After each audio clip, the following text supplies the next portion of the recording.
Hey everyone, Ben Coomber Radio, episode beep. I have no idea, but it doesn't matter because all that matters is I have another incredible guest today. So, I've been following this guy on Instagram, not for a huge amount of time to be honest, probably for about 6 to 8 weeks.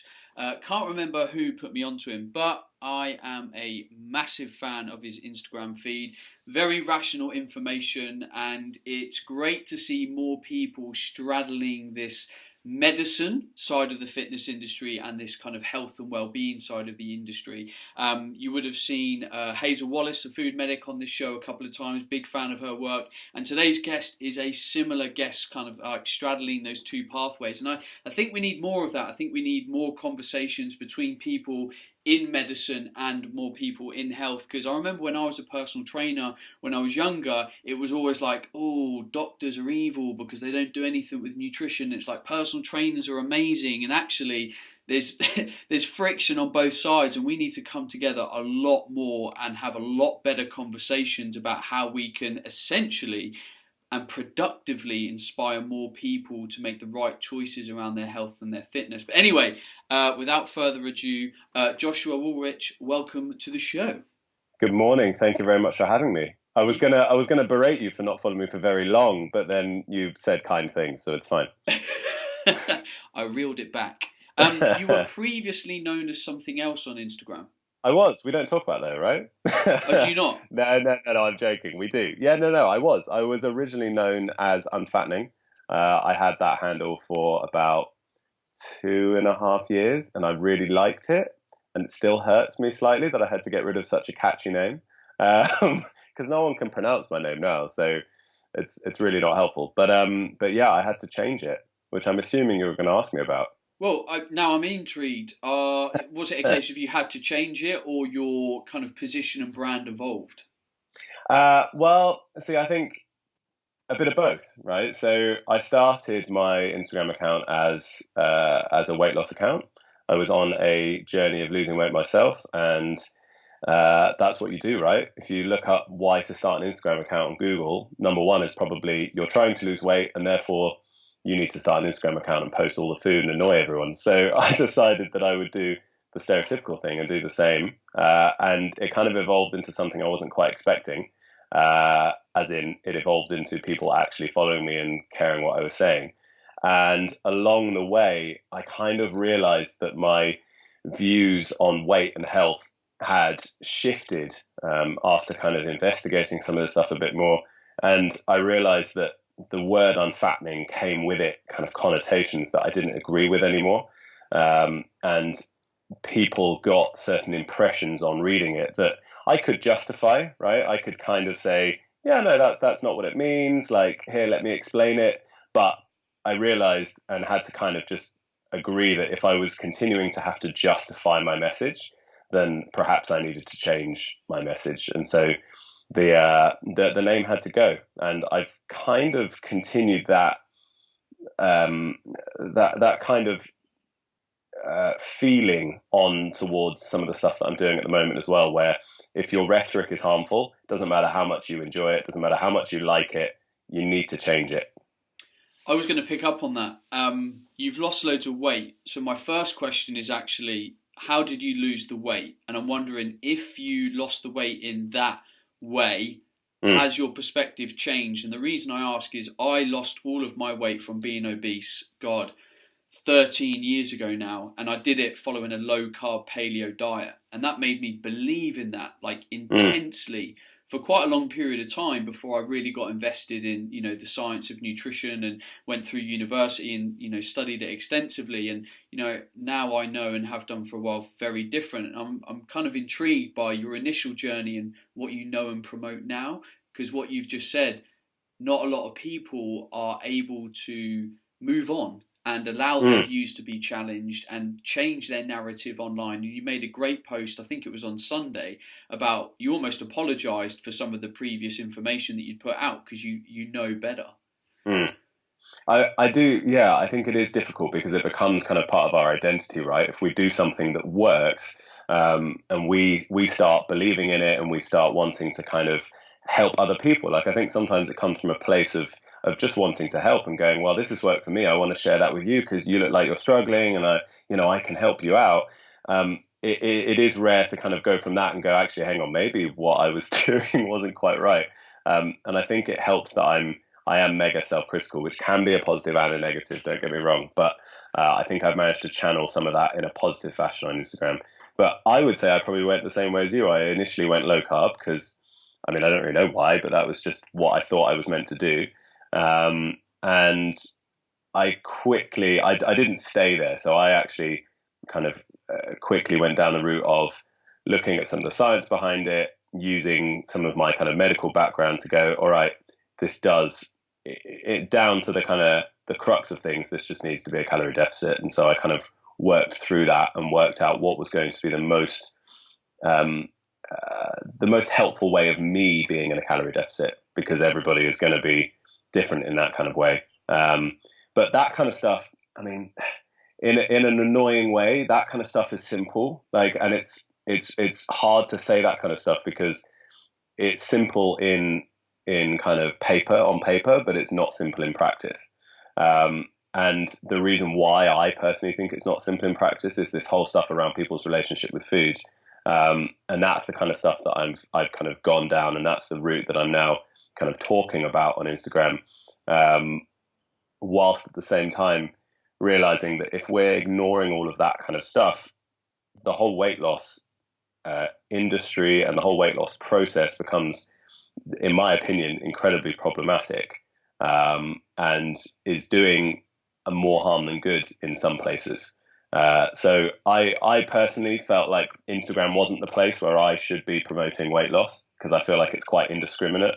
You don't really have the opportunity to talk to people when they come across your page. So I think we need to be aware of the possible harm that we can be doing when we put stuff out with the intention of doing good, but just kind of, it's difficult. We don't want to caveat everything, right? Because if we caveat everything in life, we never get a message across. So I don't think that everybody that's not doing what I'm doing is wrong. I just think there was definitely a place for more people like me who are talking about where this might be an issue. I hope that makes sense. Yeah, no, 100%. And before we move on, I should probably allow you to formally introduce yourself, because we kind of skipped that. So kind of explain to people like where you are right now and kind of the journey that you've been on quickly to get to where you are. Yeah. So, well, you said I'm Joshua Wolrich. I am a trainee surgeon in the NHS and a doctor. For people that confuse doctor and surgeon, we're kind of the same thing. As I said, I started Instagram on a weight loss journey. I've started to realize some of the nuance around weight loss and some of the importance of identifying people's relationship with food. And now I kind of enjoy and feel a kind of almost a bit of a responsibility to keep doing this alongside my full-time job, because I'm really seeing the impact that it's having, and also the crossover is interesting that I never really realized originally. So some of the opportunities that might be coming up from kind of a public health perspective, and kind of just working with patients in my regular job differently due to the experiences that I'm having online and on Instagram, and talking to dietitians and nutritionists and things like that is quite exciting for me. Well, you're doing awesome, because you've got like 150,000 Instagram followers. So a lot of people are paying to your message, and I think it's a great opportunity to have to, once you get that kind of traction and people are really paying attention, like I'm sure is happening right now, you're getting invited to, maybe different meetings, you're getting asked to kind of give your input on things that are happening in the fitness industry, the nutrition industry, the NHS space. And I think that's great that people like you are getting that opportunity to do that. But moving back to your personal relationship with food, which is what stemmed your message on Instagram now, describe what your relationship with food used to be like and what it's like now, and maybe a couple of those painful processes that you maybe struggled to get your head around. Well, see, it's a difficult question, because unfortunately, the phrase can kind of seem a bit wishy-washy, right? It's kind of like, oh, it's a relationship with food. What does that even mean? Like, am I married to food? Like, what is this? And it was definitely a phrase that when I first heard it, I was like, oh, it's a bit silly. Like, what is this kind of like psychology 101? Like, I don't really know what this is. So I struggle to kind of really define it or really kind of identify some of this stuff. But I'll give you a couple of examples that might help. I had a lot of labels around food growing up. And up until maybe 2, 3 years ago, I had a lot of labels around certain types of food. I would label certain foods bad or good for me. I would consider certain foods naughty. I would, things like cheat meals, which again might be a slightly controversial topic as to whether that's appropriate, but, things like that, where there was a lot of moralistic language that I was using around food. And for some people, like I'm not gonna pretend this is entirely black and white. For some people, it doesn't really matter, right? They can use those kind of words. It doesn't really change very much. But I would argue that I would probably say the majority of people using those kind of words does have an impact on how they feel around food. And at the moment, we have a very direct link when it comes to our worth and how we feel about ourselves and how we feel that we look. And how we look almost comes directly from food and what we eat.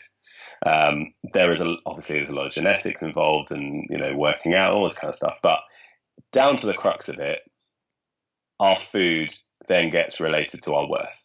And so when we start using moralistic language around food, it just feeds into that. It feeds into our food choices being part of our identity. And I think that is kind of what I mean around relationship with food.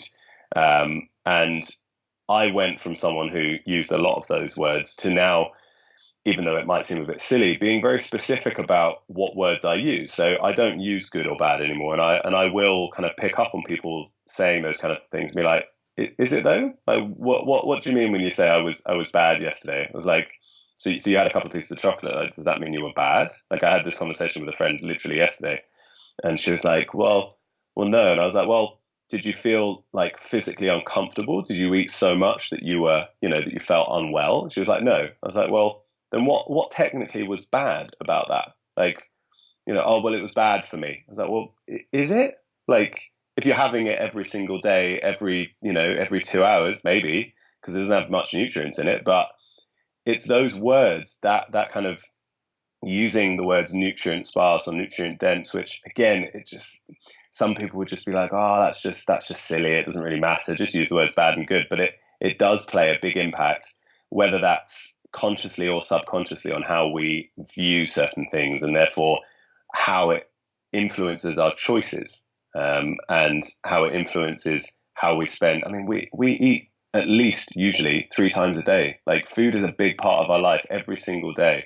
And if there's something that is having a negative impact on our mental health and also then on our physical health, I think it's something that we should be aware of and at least considering.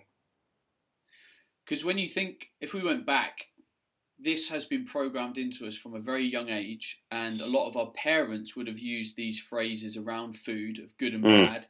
Yeah, 100%.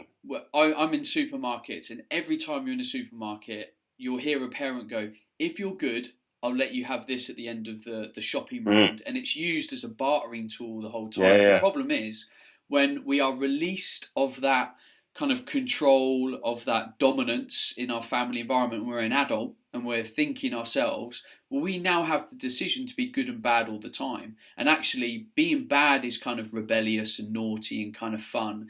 And good isn't as much fun anymore. Like, there's not as much pleasure in it. And actually, people almost celebrate the bad. So it's a really hard narrative to discuss with people, because there's just so much behind it. It's not just a case of a simple food label. Oh yeah, definitely. Interestingly, I think it changes when we get older. It changes into instead of being good and therefore being allowed those foods, it turns into earning those foods through exercise, for example. So a lot of the time I'll see people only exercising or only going to the gym because they want to eat a certain way, or only conversely, only eating a certain way because they've gone to the gym. And so there's this whole earned relationship with food where if you haven't been good, if you haven't gone to the gym, then you can't have certain foods. And, again, we can kind of delve down into, if we were robots, that would make sense. Like, we're kind of just balancing things out. And if you can balance that out without it being detrimental, then that's fine. But we still need to be talking about this kind of stuff. So when you were making this change, and you've identified that you used good and bad quite a bit when you were on your journey, what were some of the narratives that you were discussing with yourself? Like, were you almost, was it just a case of re-education? Like, you just needed to frame things differently, or did you almost have this kind of mantra or affirmation that you were talking through yourself with to sort of slowly change your thoughts? Because for some people, this has to be quite a long-term practice behaviour, surely, of retraining how you behave around food. Yeah, it's definitely not an overnight thing. Like, you can't go from kind of full restriction to full freedom when it comes with food just overnight. It doesn't happen. And actually, if you try to do that, it can cause more harm than good, because you're ignoring a whole load of other stuff that needs to be dealt with just for the sake of going, yeah, I'm fine now. So yeah, there were certain things. I think one particular thing was actually challenging my narrative around weight and health, because, as I said, all this kind of stuff around food tends to be justified, tends to be linked back to weight gain, and therefore, well, it's okay that I'm calling this stuff bad because it is bad for me, because it will cause me to get fat, which therefore will be detrimental to my health. And so it's like, yeah, it's okay, I can use those words because it is bad, because I'm just looking after my health. And I think we justify a lot of that based on that kind of narrative. And I'm not going to pretend that weight cannot influence our health. I mean, I think I get confused sometimes when there are people that claim that it is irrelevant. However, there is a much larger grey area than people are willing to admit, and it's the extremes that have an impact that we can see. And since when do we use the extremes to justify the rule? That's just not something we do. And we don't do it in anything else in life. And when other people do it in life, we kind of challenge it, but we're not challenging it with weight. So there is this whole, and I don't know where this grey area sits, because again, this is the problem. It's really hard to define. But there is this whole grey area of your weight having quite a minimal impact on your health physically, but it has quite a large impact mentally. And that's perhaps a whole nother podcast on societal's expectation of what you should look like. But it was that kind of stuff that really started making me think differently around food, because I no longer had that as a justification to continue doing what I was doing. When I realized that actually, is this 5 kilogram difference in my weight really going to, can I 100% for certain say that it's going to negatively impact my health? And if not, is all of this restriction, is all of this labeling, and is all of this stress that I'm kind of doing around food, which is how my relationship with food was, is that really beneficial to me? Because my health is not just physical, right? Like, there's so many different things that impact our health. So I was just focusing on the one thing and ignoring all the rest. And I think it's allowed me to come to a place now where, I do think we should be moderating certain things that we eat. Again, people come to me on Instagram and go, "You're just promoting junk food. Like, you're a terrible doctor." I'm like, well, hang on. I do think moderation is where we should get to, but just like I said earlier, we can't go from full restriction to full freedom. We have to work our way slowly there. And I know who my audience is. I know who these people are.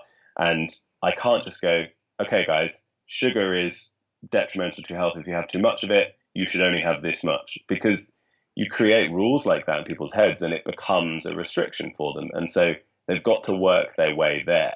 And so what if it takes 2 years and their weight fluctuates a little bit along that way? I personally think it's going to be much more beneficial to them to end up 2 years later with a much healthier relationship around food, a much healthier outlook as to how food can actually impact their health. And if they've got the freedom to then choose what they want to eat, rather than fear being that distinguishing factor, because a lot of the time it is that it's afraid of being unhealthy, it's afraid of getting fat, it's afraid of this, it's afraid of that, and therefore I'm not going to eat that, therefore I'm going to cut out all sugar for January. It's not coming from a place of freedom, allowing you to make those choices, those moderative choices. It's fear leading to restriction, which you justify as moderation. I mean, we can't. This kind of stuff is really complicated, and it's taken me a long time to try and understand the nuance around it. And I know it's probably going to throw up some questions for people during this podcast that can't necessarily be fully answered. But I would just encourage you to kind of delve into it, because this kind of stuff I personally think is incredibly important. And I think as a society where we are at the moment, we'd be a lot better off if we realize the impact that our relationship with food can have on our day-to-day life and our weight and our health and all this kind of stuff. Oh, 100%. So I'm kind of fascinated on how you are using this in your work, because I was away at the weekend and there was 5 couples. We all went away for 2 days, and 4 of the ladies in the couples are nurses. And it just happened to come up after a couple of drinks about kind of like choices, and someone sort of rolled a hand grenade under the table and was talking about doctors don't spend enough time with patients, like talking about nutrition and stuff. And someone else said, well, a doctor traditionally only gets 10 minutes and yada, yada, yada. And it's kind of, it is a big talking point, because there are lots of things that need to be fixed in the healthcare space and the health system. And it's never one thing. How much freedom do you get in your role in the NHS to actually talk about this? And I suppose, how easy is it for you? Because, you're dealing with people where essentially you've got to fix them, and they kind of move on. And it's almost like you don't get enough opportunity to spend time with them to make them think a little bit differently when they leave your care and make different choices around food.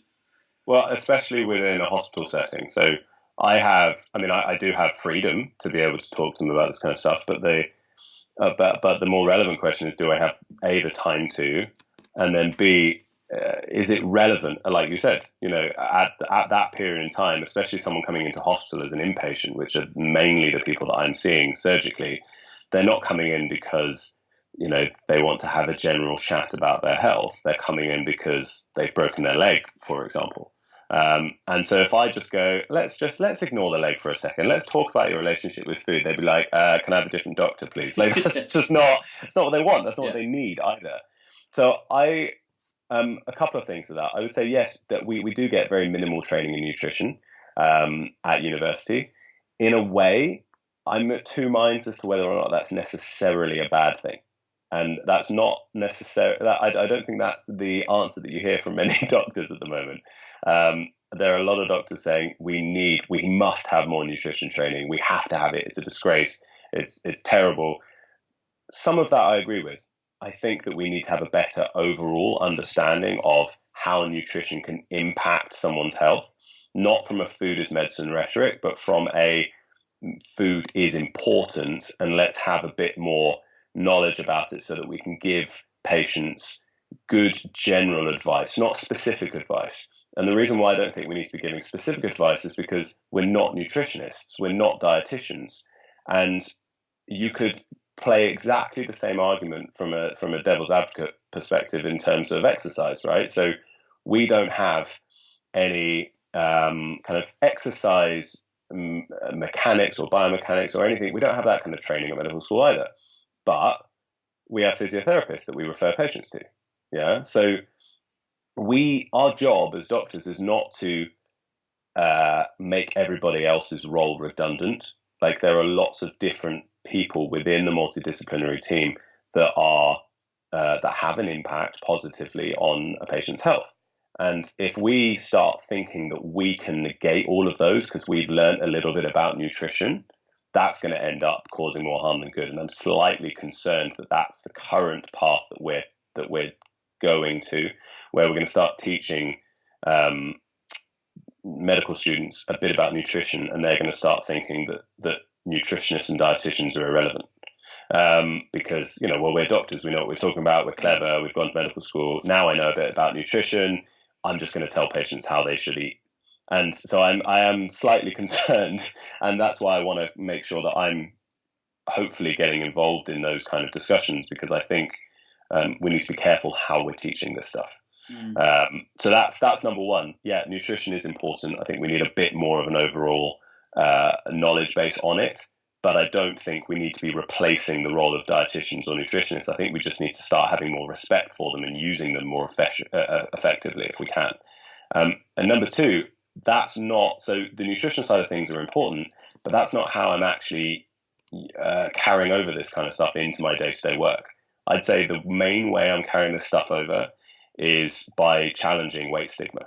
So weight stigma is a massive deal amongst healthcare professionals. It's far worse than we would care to admit or people realize, unfortunately. Oh, well, no, let me change that. It's far worse than healthcare professionals realize. The patients know because the patients see it all the time, but we don't really recognize it within our own profession very well.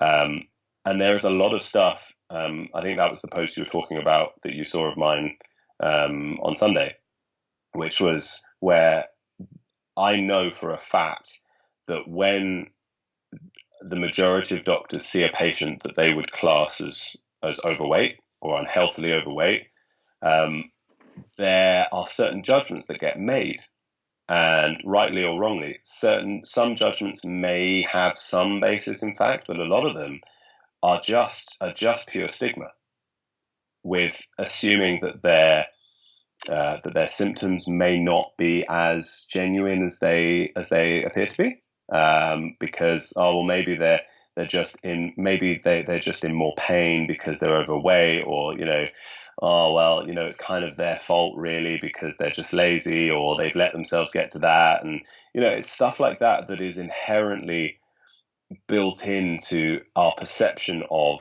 people who have fat or who are overweight, and it's that stuff that I'm challenging most at the moment, and it's that stuff that means that I'm able to have a positive impact on my patients. It's when they come in and I can tell that they're expecting me to say a certain thing because society sees them as lazy or fat, and when I say something different, they're like, oh, I wasn't quite expecting that. So it's those kind of conversations that I'm able to change with patients while still doing my job as I should be, but just treating them like worthwhile human beings, which unfortunately isn't something that is always done. And yeah, so the nutrition stuff is important, but it's the weight stigma that I'm trying to kind of have the biggest impact in a hospital setting, because I think that's the stuff that if we get that out of the way, we can then start having better conversations, and we can start treating patients with more dignity and respect, and also more appropriately than sometimes we currently are doing. And the reality is more people will change if you approach them very compassionately, which it sounds like you're doing. As soon as you judge people put up a wall. They're less likely to listen to you. They don't respect whatever you're going to say. So actually, you're working against yourself having those judgments of those people. Yeah. Well, as soon as they know that you have that judgment of them, then they're less likely to tell you everything that's going on. And, as doctors, we can only work with what we're told. And, there's only so much investigations can kind of do for us. We need a patient who can communicate. We need to be able to communicate with that patient. And so, yeah, I completely agree. If the patient knows you have these certain preconceptions about them, they're less likely to come and see you. We know that from I don't know what the word would be. It's not science, but we know that patients are less likely to go back to doctors with their ailments if they think that the doctor is making judgments about them in regards to their weight. And that's not good. We need to stop that. And also, they're just less, even if they do go back to you, they're less likely to tell you everything. So, yeah, it's not great. Well, it's the same with the gym. How many people have been reported to be scared to go to the gym because of fear of judgment? There's all these fit people running around knowing what they're doing, and people say openly, I don't want to go there because I feel like everyone's staring at me. Oh, look at that old, so-and-so. And that culture has to change as well, and people probably feel the same walking into a healthier cafe to order a smoothie. Like, someone making that journey that doesn't fit the mold is scared to make those moves, and we need to be really supportive of that if we're ever going to change the people that in reality need the most help. Yeah, for sure. Have you been challenging some of these perspectives as well within the NHS, within the staff, having productive conversations with other doctors and that? And I'm intrigued as to whether they've been, again, productive conversations. Yeah, I have. They've it varies how productive they are, but again, I think it's because I mean, none of us like to be wrong, right? But I would say probably doctors uh, like to be wrong the least, because we have this certain. It's I wouldn't in this country in the UK I wouldn't necessarily call it a god complex, but what I would call it is a feeling of having earned our way to a certain position. And there's a bit of a feeling at the moment, specifically, of a lack of respect for doctors in general. And so I think, and some of that comes from some of the stuff that's been going on with the government in regards to some of the doctors' contracts and things that have been going on over the last kind of 3, 4 years. But that kind of manifests itself in us being quite protective of what we hold to be true. And when, to give you kind of an example of that, when a patient comes in with, say, a Google printout of their symptoms, comes in and goes, I've searched this stuff, I've looked it up, this is what I've got, this is what I need you to treat me for. We're kind of on the back foot already, because they might be right, but 9 times out of 10, they're not, and that's not because they're stupid. It's because medicine is complicated. It's not straightforward. You can't just Google symptoms and get an answer, because there's so much more nuance and so much more learning that has to take place to be able to coincide some of those things. And so I think we're quite protective of our abilities. And so when somebody comes and challenges something that we assume to be true, we react in the same way, whether it's within a consultation itself or whether it's, from kind of other members of staff. So I'm trying to be quite careful about how I do so. But the main way is just asking questions. So when I kind of hear certain things, certain judgments that are made, certain kind of discussions, I kind of just go, well, I just ask. I'm just kind of going, well, why? Why is that? Like, is that the case? Like, are they actually, like, what are they actually unhealthy because of that? Like, does that mean that they're lazy? Or, it's difficult to explain the exact questions because it just kind of happens on the fly. But it's asking those questions and letting them come to, or kind of just prompting them to start thinking about it for themselves. Because I know that's how it worked with me. I know that if somebody had come along and just gone, no, you're wrong, none of this stuff that you think is true, I'd have gone, bugger off. This is not, I'm not going to listen to you. Like, I'm just going to keep going down the path I'm going on. And the only way that I ended up changing some of my opinions in my mind is because I saw things that people were saying weren't directed to me. It was just stuff that was being said. And I was like, it's a bit weird. Like, is this true? Like, I started kind of investigating this stuff on my own accord rather than because somebody was attacking me and telling me I was wrong. And so I just think getting more of this stuff out there is beneficial from that perspective, because I'm not sure that directly throwing information at a particular person necessarily helps very much. It doesn't change many opinions. It's only when those conversations are happening, people seem to kind of slip into them or get drawn into them. We're like, that's interesting. I wonder what they're talking about. I wonder if what they're saying makes any sense, because we're not coming from a defensive standpoint at the very beginning, which will often happen if we just go in and go, you're wrong, you need to change your mind. And that's often what the kind of advice I'll give to people when they ask me how do I deal with a doctor who thinks that I'm lazy or thinks that I'm this or that just because I'm fat. And my main thing is we're humans too. We're people too. We also need compassion, and we're not going to get it right all the time.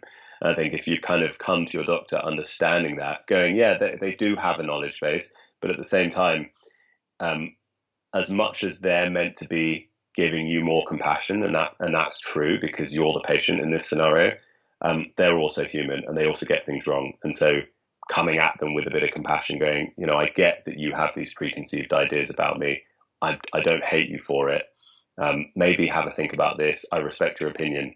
I'll see you next time. I know that's easier said than done, but it's kind of that working together thing that I think will help. I'm really glad that is your approach and you explained it like that, because we've talked a little bit recently on the podcast about communication, because ultimately, as you've said, nothing changes if we don't have productive conversations. And if you not challenge something, but if you put the ball almost back in that person's court and say, well, why is that? Why do you believe that to be true? How can we look to find a solution here by working together? If you look at any scenario, whether it's working to improve your relationship with your partner, challenging a statement online, you're coaching and helping someone, as soon as you start to put the ball back in that person's court, you allow them to open up towards you. It also indicates that you are listening as a person, and then it allows you an opportunity to get more information so that you can have a better conversation. Because how many conversations do we see online where there's something that's directly challenged, someone puts up a wall, throws out the facts that they know, and then there's just this back and forth. But if people stopped and said, hang on a second, cool, why is that? Show me why that is, and then you kind of get this, paragraph of text or this explanation if you're in person, and then all of a sudden you're having a productive conversation and you're able to move forward. It's a positive conversation.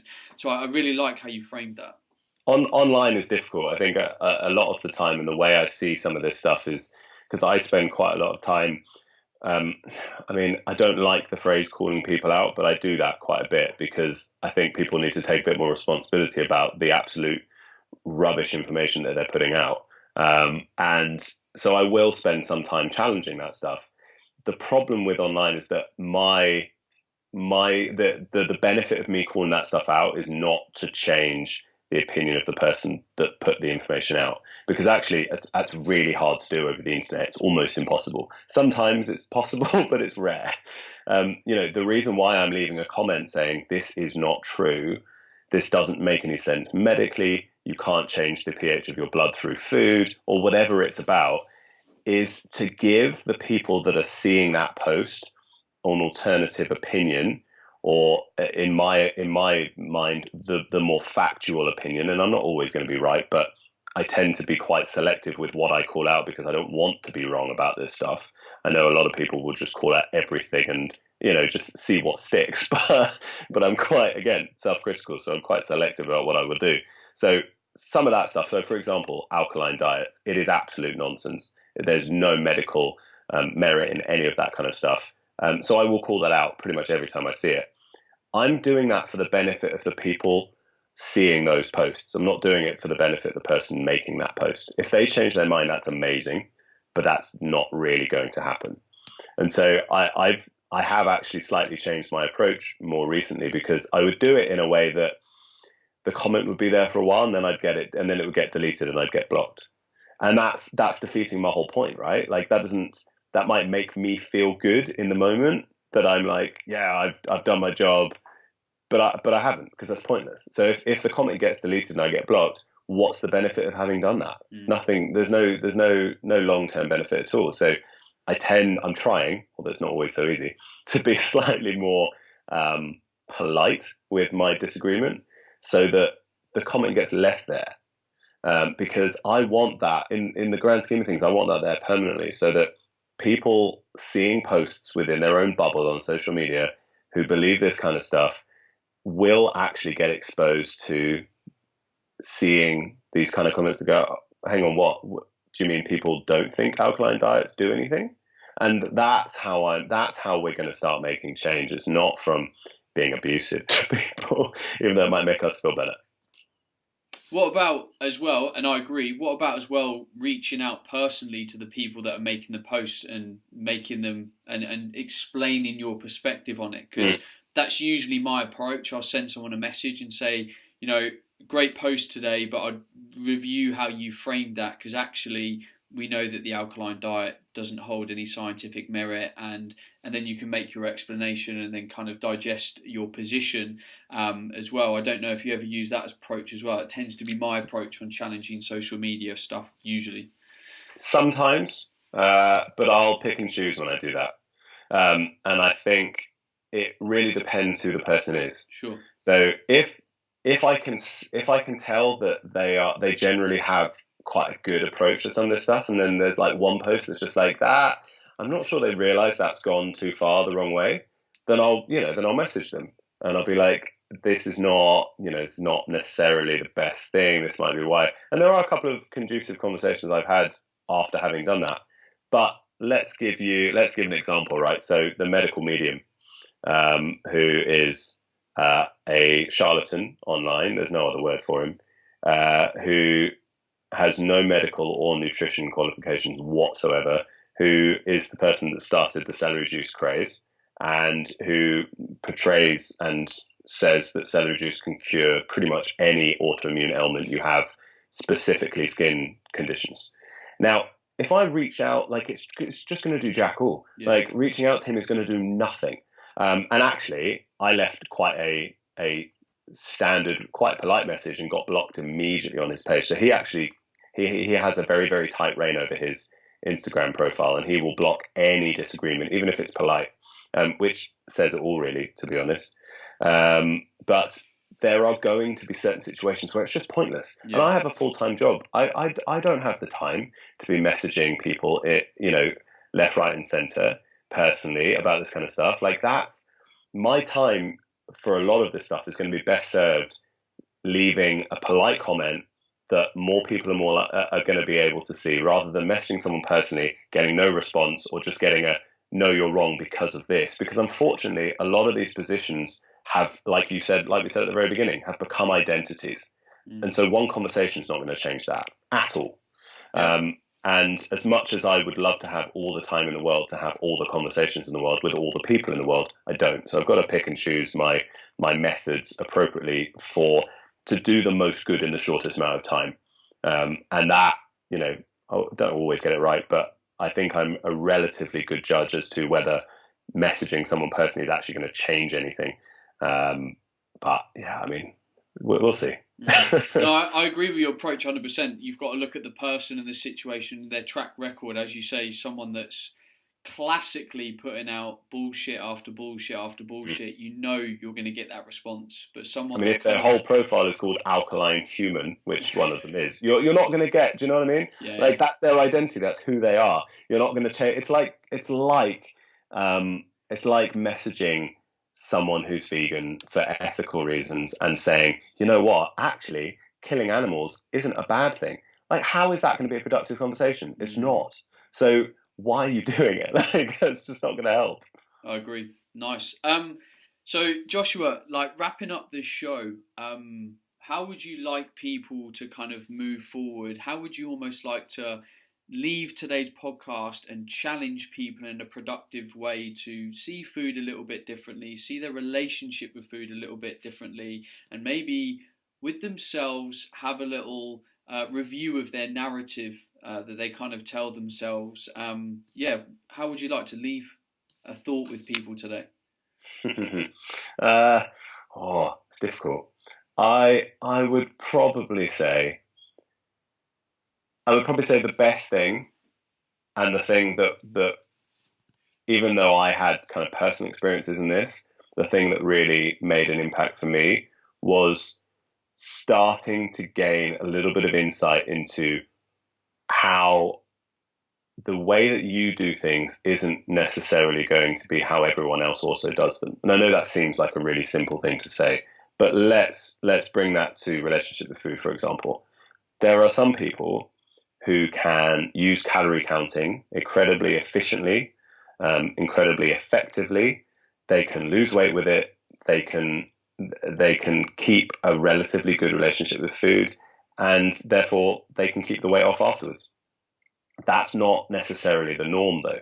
And I think the problem is when we have people who do something, it works for them, and then they won't have any acknowledgement of a conversation where that might be problematic for someone else.